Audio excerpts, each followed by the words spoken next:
Just 2 weeks ago, my younger brother, David, married the love of his life, Amelia, in what was a beautiful, heartwarming ceremony. David had been looking forward to this day for a long time, and everyone who knew him could see just how deeply he loved Amelia. Originally, their wedding was planned to be a completely child-free event, and this was clearly stated in their invitation cards. However, a couple of weeks before the wedding, I received a phone call from David, and to my surprise, he told me that he wanted to make an exception for his niece, my daughter Katie. I was taken aback and asked him if he was sure. David told me how much he loves Katie and how he couldn't go through with the wedding without having her as their flower girl. I was almost in tears hearing him say that. Katie absolutely adores her Uncle David, and they have always had a special bond. David assured me he had talked with his bride and she had no issues with it either. I could hear the sincerity in his voice. He didn't want Katie to miss such an important day in his life, and he knew how much it would mean to her. For some context, my daughter Katie was born with partial paralysis. She can't move her body below her arms, which has obviously been a life-altering reality for us. As a parent, when me and my husband Roger first found out, it was truly devastating. It felt like the ground had been pulled out from under us. We were in complete shock, refusing to accept the diagnosis. We went from doctor to doctor, 4 in total, desperately seeking a different opinion, hoping that maybe someone somewhere had a solution. We did every test imaginable, and with each one, we prayed for good news. We wanted to believe that there might be a surgery or a treatment out there that could change things for Katie and could give her the life she deserved. But no matter where we went or what we did, the answer was always the same. There was nothing that could be done. Coming to terms with the fact that our daughter's condition was very, very hard, it was a dark time for us, filled with sleepless nights, tears, and questions that had no answers. We felt completely helpless looking at our precious daughter. Our hearts broke every time we thought about what Katie's future might look like. That feeling of helplessness was overwhelming. But over time, slowly, we began to find and connect with other families who were on the same journey as us, and felt a bit reassured. Instead of thinking about what Katie couldn't do, we started focusing on what she could do, and on giving her as much love and support as humanly possible. One of the people who has been a constant source of joy and light for Katie is her Uncle David. He never once treated her differently because of her condition. In fact, he has a way of making my daughter feel so comfortable, so completely at ease, that when they're together, it's like her condition doesn't even exist. This is something I've always appreciated, especially because other family members, sometimes even unintentionally, can make things awkward or uncomfortable. For example, my own mother, when she first saw Katie after she was born and realized the extent of her paralysis, was visibly shaken. I understood it was a difficult thing for her to process, but her reaction caught me off guard. Instead of offering comfort or support, she pulled me aside and in a hushed voice suggested that I should try to have another baby, one who could walk. My eyes widened in shock upon hearing her words. My mother continued to urge me that maybe if I tried again, I would have a better baby. It was as if Katie wasn't enough or didn't count because of her condition. I was stunned. It was such a heartless thing to say. But David stood up for me immediately, scolding our mother for being so harsh and insensitive. He told her that Katie was perfect the way she was and that she didn't need to be replaced or compared to anybody else. I'll never forget the fierceness in his voice when he defended my child. He scolded our mother for pushing me to get pregnant while I was still in the process of grieving and coming to terms with the fact of Katie's condition. Ever since then, I have not allowed my mother to spend any alone time with Katie and have reduced my contact with her as much as possible. Meanwhile, David would come over every weekend, rain or shine, just to spend time with my daughter. They'd spend hours goofing around, watching silly shows or playing games. It was during those weekends that I would see Katie light up for a few hours in a way that was so pure and joyful. She could just be a kid having fun with her favorite person in the world. Their bond has been a blessing for her and for us as well. So when he called me about making an exception for my daughter to attend his wedding, I was deeply touched. I knew that allowing Katie to be there would mean everything to her, and it would also be a beautiful way for David to honor their connection on his special day. So I agreed to bring Katie and was excited for her to be a flower girl. However, as much as David was eager to have Katie at the wedding, I don't think his bride, Amelia, was quite as enthusiastic about the idea. A few days after David called me with the invitation for Katie, Amelia reached out to me directly. She informed me that she had certain conditions for allowing Katie to attend their wedding. The conditions were oddly specific and rubbed me the wrong way. First, she insisted that Katie wear a beige dress, one that was flowy and, in her words, appropriate for the wedding atmosphere. Amelia also mentioned that Katie's hair needed to be done in a way that didn't look unkempt or ruin the aesthetic of her wedding. I was taken aback by how controlling her requests were. However, I chose to bite my tongue. After all, it was her wedding, and we needed to abide by her wedding theme. I didn't want to stir up any tension or make things uncomfortable for David, so I nodded along and assured her that I would comply with her wishes. After all, what mattered most to me was that Katie could be there for her uncle. I immediately went out and bought a beautiful beige dress for Katie.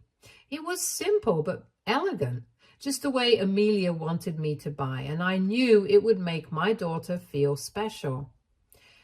I took a photo of the dress and sent it to Amelia since she had wanted me to send a picture of the dress after my purchase. I hoped she would be satisfied, but to my surprise, she wasn't.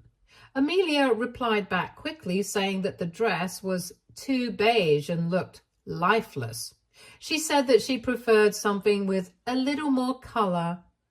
I felt confused and frustrated. Wasn't this exactly what she had asked for? Still, I didn't want to argue or push back. I was doing everything I could to keep the peace, so instead of just buying another dress on my own and wasting my money this time, I decided to send her a few options before making a purchase. I didn't want to buy something that she would inevitably reject again. Amelia finally picked one of the dresses I had sent over, and I couldn't believe my eyes when I saw her choice. The beige color of the dress she selected was practically identical to the dress I had already bought, the one she had criticized for being too beige. The only difference was the tiniest hint of a pinkish tint that was barely noticeable. At that moment, it started to dawn on me that this wasn't about the dress or the color at all. Amelia was deliberately making things difficult. It felt like she was testing me or setting up obstacles to make me jump through hoops. There could be a reason she didn't want my daughter at the wedding, however. She had not told me directly anything, and I didn't want to unnecessarily stir things up with her. If she wanted to uninvite my daughter, she needed to talk to my brother and have it sorted out. However, she never did. And the wedding happened as planned. On the day of my brother's wedding, Katie looked absolutely stunning as she made her way down the aisle in her beautiful beige dress, the one that Amelia had finally approved. The dress flowed gracefully as she wheeled herself forward, her face glowing with happiness. As she stopped to toss flower petals, the entire room seemed to pause. There was an audible gasp from the guests, followed by a chorus of compliments. People couldn't stop talking about how beautiful she looked, and I could see the joy radiating from her as she continued down the aisle, scattering flowers and resuming her steady progress in her wheelchair. I felt an overwhelming sense of pride and love for my daughter at that moment.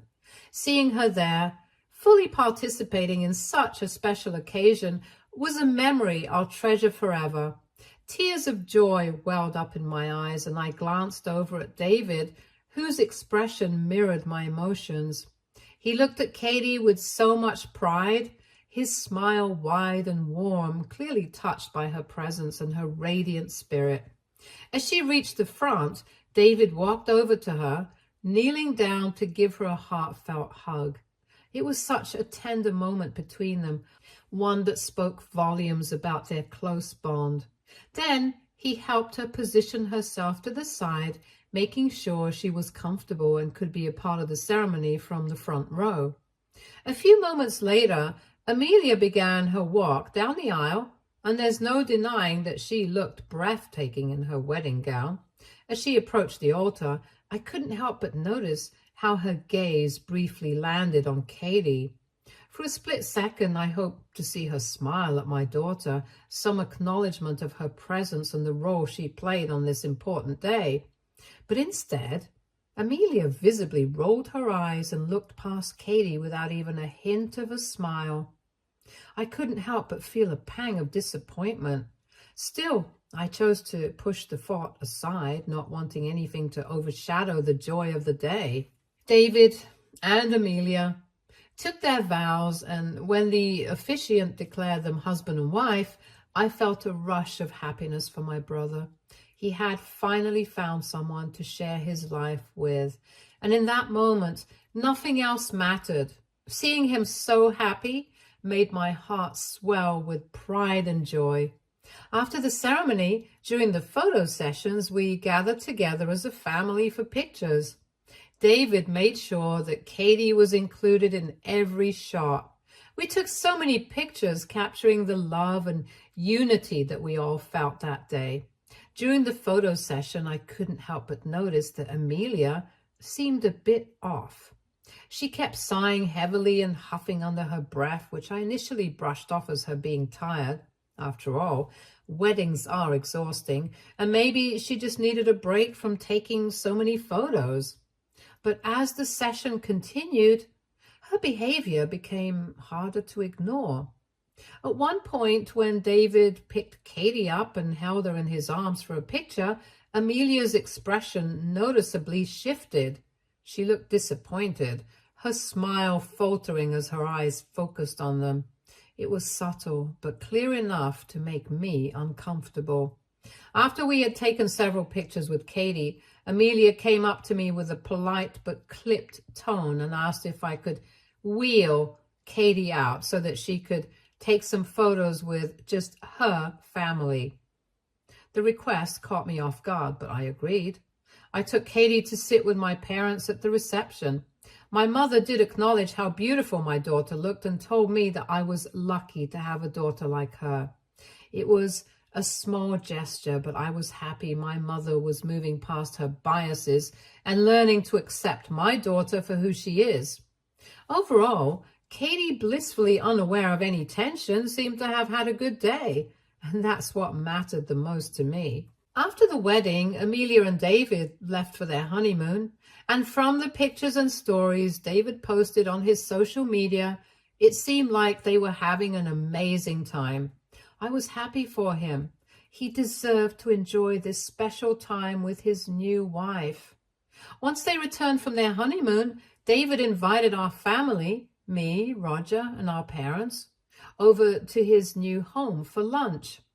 It was meant to be a casual family gathering, and I was looking forward to seeing him again, especially since we hadn't really spoken much after the wedding. Since the wedding, my mom and I have reconnected in a way I didn't expect. She had taken the time to properly apologize to me for what she had said about Katie years ago and about pushing me to try for another baby. She was genuinely remorseful, and while part of me was still cautious, I appreciated the fact that she had recognized the pain her words had caused. During lunch, David was absolutely over the moon to see Katie again. The moment we arrived at his house, he excitedly pulled out a collection of gifts he had brought back for her from their honeymoon. He had clearly put a lot of thought into each one, and Katie's face lit up with pure joy as she unwrapped them.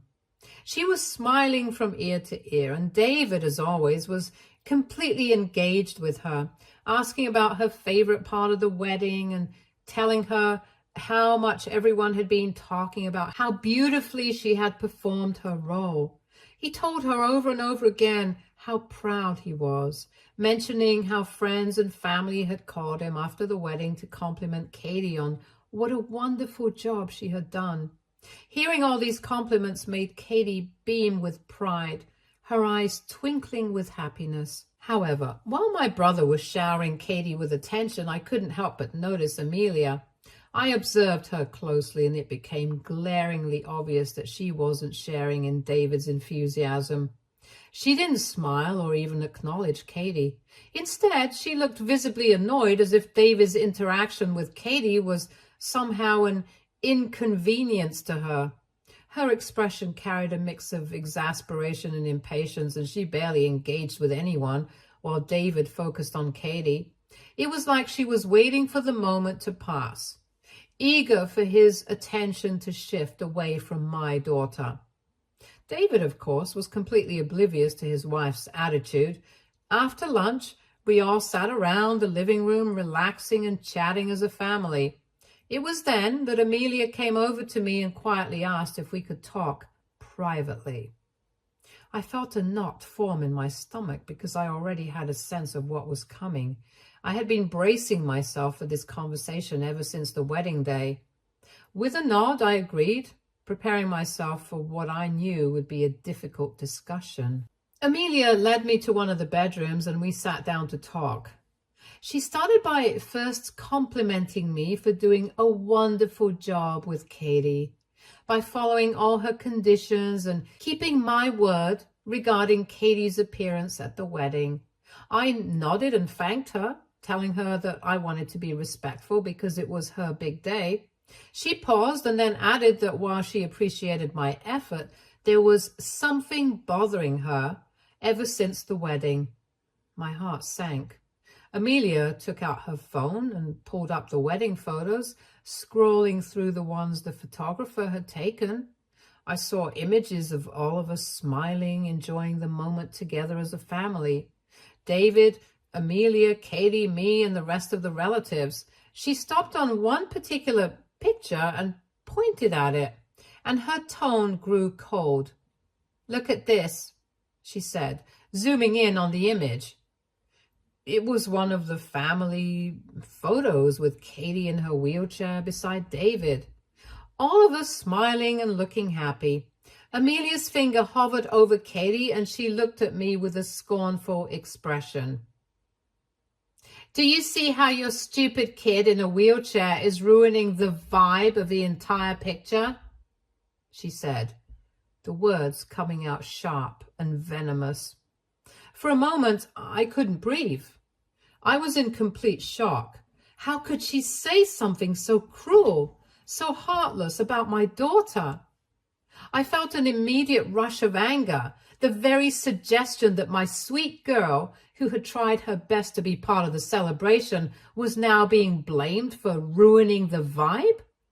I argued back, telling Amelia she had no right to speak about Katie that way, and reminded her that she knew from the start that Katie was in a wheelchair. There was no other way for my daughter to pose for photos. How else could she have possibly participated? Amelia, unfazed by my reasoning, scoffed and said, "That's not my problem," and went on to say that seeing Katie's wheelchair in every photo was an eyesore that had ruined her vision for the wedding pictures. As if that wasn't enough, she then suggested that I should offer compensation for letting my daughter ruin her wedding. I was appalled by her audacity. I raised my voice, asking her what kind of compensation she was even talking about. Completely shocked that she would make such a ridiculous demand. That's when Amelia hit me with her real demand. She said that I needed to pay for a photo editor to Photoshop Katie either out of the wedding pictures or at the very least make her appear without the wheelchair. I gasped in disbelief. How could she possibly think it was acceptable to erase my daughter from the wedding photos or to alter who she was just for the sake of aesthetics? This was the breaking point. I couldn't hold back any longer. "Are you serious?" I shouted, my words filled with disbelief. "You want me to pay someone to erase my daughter or pretend she isn't in a wheelchair? You're an ableist, Amelia. I'm proud of my daughter exactly the way she is, and I will not be paying for any kind of Photoshop. If you had such a problem with her being part of the wedding, then you should have never let her be the flower girl in the first place." Amelia argued back, saying she had tried her best to dissuade David from letting Katie be their flower girl, but that his love for Katie was so blind that he did not agree. She told me how she knew if she had insisted on uninviting my daughter, he would have broken off the wedding also. I shook my head as I realized this woman had been harboring such resentment towards Katie. Her reasoning was so callous, so heartless, that it made me feel disgusted.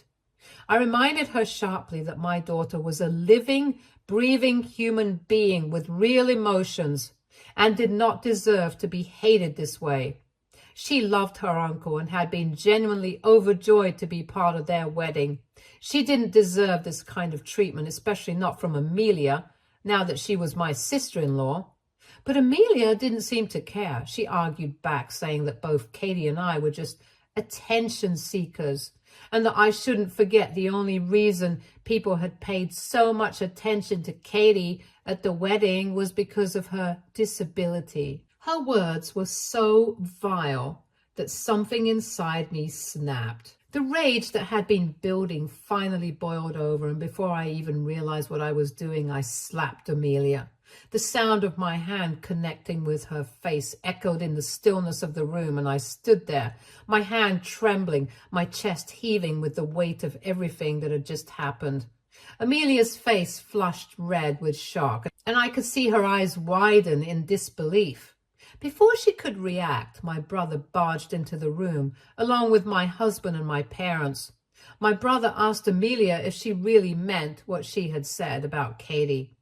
Amelia's eyes widened in realization.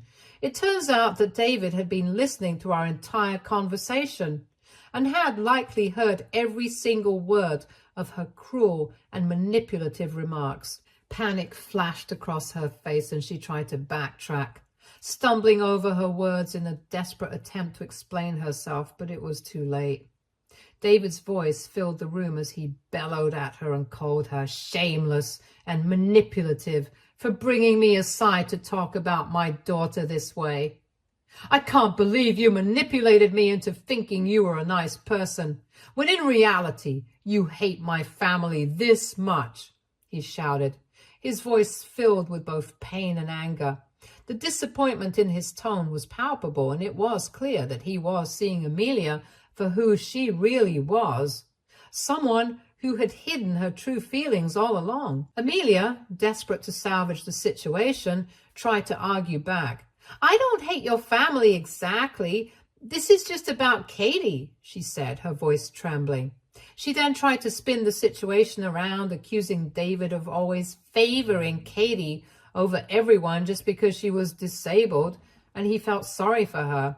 She claimed that as his wife, she deserved more of his attention and that he needed to stop prioritizing Katie so much and focus on their marriage instead. Then Amelia began to complain about how inviting Katie had led to some of her friends mock her wedding pictures later, leaving her feeling humiliated. She claimed that this was the reason she had wanted to Photoshop Katie out of the photos so that she could always remember their beautiful day without such ugliness. Thankfully, David wasn't having it. He told her to get off her high horse and stop acting like his niece could have somehow spoiled their pictures, and that her being in the pictures made them even more beautiful. I love Katie like my own daughter. Giving attention to her doesn't take away anything from you. The fact that I even have to explain this goes on to show how cheap your mentality is. Katie is part of my family, and if you hate her this much, then I can't be married to you. Amelia's face went pale as David's words hit her. He looked at her with a clarity that showed he wasn't willing to let this slide. You're an ableist, just like my sister said, he added, echoing the very accusation I had made earlier. The fact that you continue to justify your behavior means that you will never change. I do not want to be married to a cruel woman like you. Pack up your things and go back to your parents' place. Amelia, still in shock, tried to argue once more, but my mother, who had been quiet up until now, finally stepped in, visibly livid.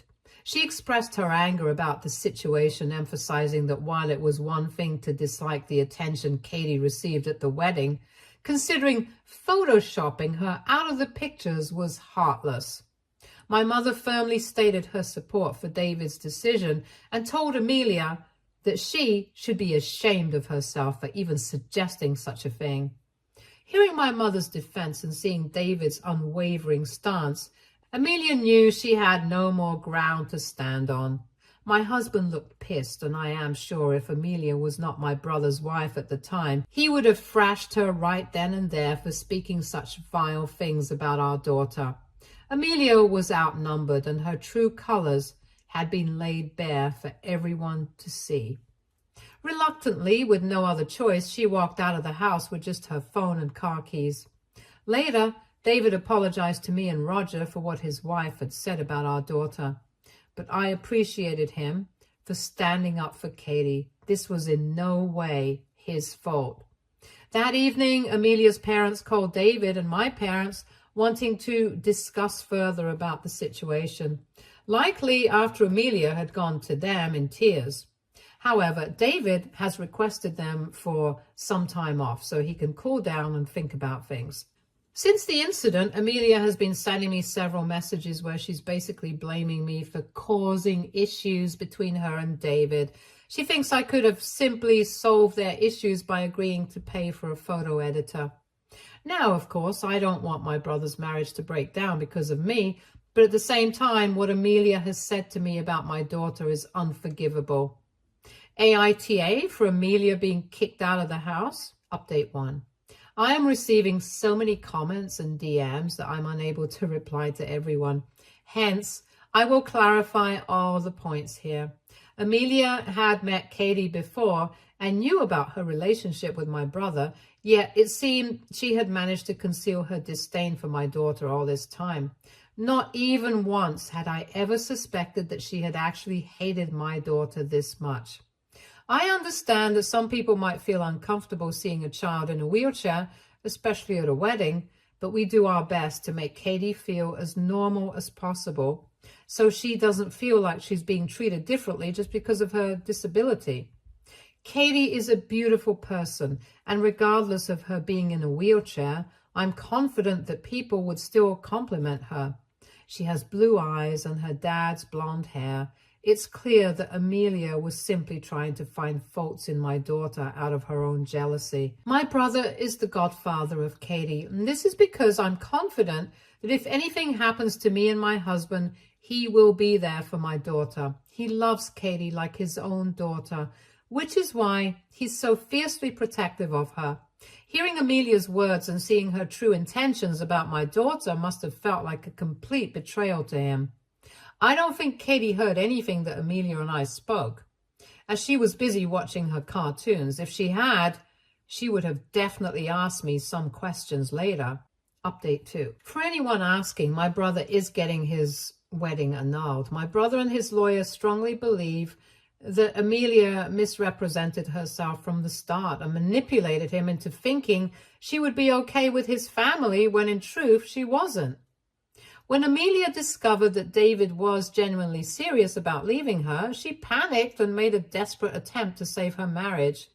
In a half-hearted effort, she reached out to me to offer an apology, but it was pretty clear to me her words were insincere. She wasn't genuinely remorseful or ready to take responsibility for her actions.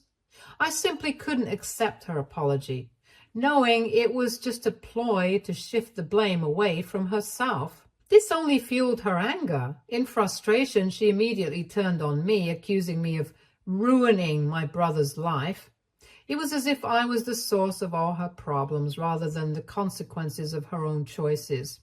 She told me how I was at fault for forcing my brother to leave her when he could have been so happy with her instead.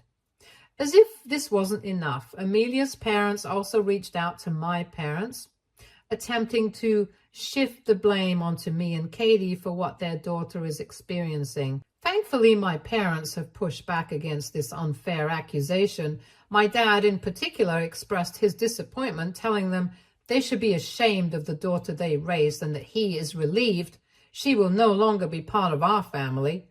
I'm so proud that my family has stood up for me and Katie throughout all this.